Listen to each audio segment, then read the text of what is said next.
రామ అని పిలవండి, జగన్మాత అని పిలవండి. ఆ సుప్రీం ఫోర్స్కి అది నిరాకారం. ఆ భగవతత్వం నన్ను ఎప్పుడు కాపాడింది. ఈ మాట ఎందుకు నేను ఉటంకిస్తున్నానంటే, నిన్న మండపేట, ఇది ప్రత్యేకించి ఎన్నికలకు సంబంధించిన విషయం కాబట్టి మీకు చెప్తా ఉన్నా. మండపేట నుంచి మన నాయకులు చాలామంది వచ్చారు. వచ్చి చాలా బాధపడిపోతూ ఉన్నారు. మనం పొత్తులో ఉండి మన చంద్రబాబు గారు ఇట్లా అనౌన్స్ చేశారు, మండపేట సీటు మనకి చెప్పాలి కదా అది ఇది అంటే, ఖచ్చితంగా అది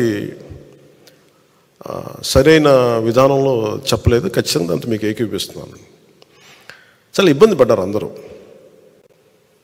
మనకి మండపేట లాంటి నియోజకవర్గంలో పోయినసారే ఒక 18% ఓటు ఉంది.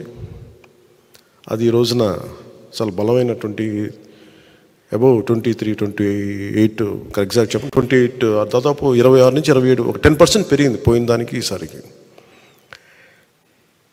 నేనేం చెప్పానంటే వాళ్ళందరికీ,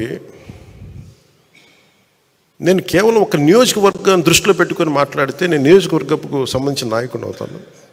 నేను బర్డ్ ఐ వ్యూ అంటే అది విహంగ వీక్షణ ఉంటుంది, లేదంటే బర్డ్ ఐ వ్యూ. ఆ బర్డ్ ఐ వ్యూ నుంచి చూస్తే తప్ప నేను రాష్ట్రాన్ని సంపూర్ణంగా చూడాలి.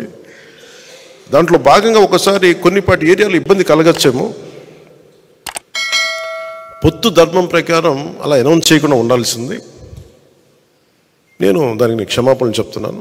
ఖచ్చితంగా నెక్స్ట్ మీటింగ్లో దాని మీద వివరణ ఇచ్చి దాన్ని ఎలా సరిదిద్దాలో సరిదిద్దుతాం అని ఒక మాట ఇచ్చి పంపించాను. అలాగే వాళ్ళు అన్నది కూడా ఏంటంటే, మన నాయకులు కూడా ఇప్పటికీ 2 సీట్లు అనౌన్స్ చేశారు,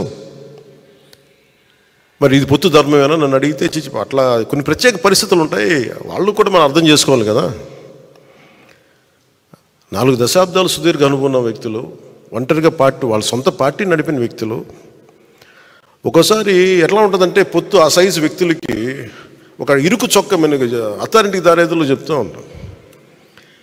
ఒక బలమైన వ్యక్తికి సరిపోయిన కోటేస్తే కొంచెం ఇరుగ్గా ఉంటుంది కదా, టైట్గా ఉంటుంది. అలాగే ఒకసారి పొత్తు ఆ స్థాయి నాయకులకి చాలా ఇబ్బందిగా ఉంటుంది ఒక్కోసారి. కానీ వాస్తవాలు వేరుంటాయి, క్షేత్రస్థాయి పరిస్థితులు వేరుగా ఉంటాయి. అందుకని ఒక్కోసారి అనుభవం ఇటు ఒకసారి గబుక్కుని ఒక మాట అన్నిస్తుంది. లోకేష్ గారు ఆ రోజు మా నాన్నగారు ముఖ్యమంత్రి ఎన్ని అన్నా కానీ ఇవన్నీ నేను ఎందుకు దాన్ని పెద్ద మనసుతో వదిలేస్తానంటే, ఒక పార్టీని 3 దశాబ్దాలు నడిపి 3 సార్లు ముఖ్యమంత్రులుగా ఉండి అలాంటి కుటుంబం నుంచి వచ్చిన వ్యక్తులు సహజంగా గబుక్కుని ఒక మాట వచ్చేస్తుంది.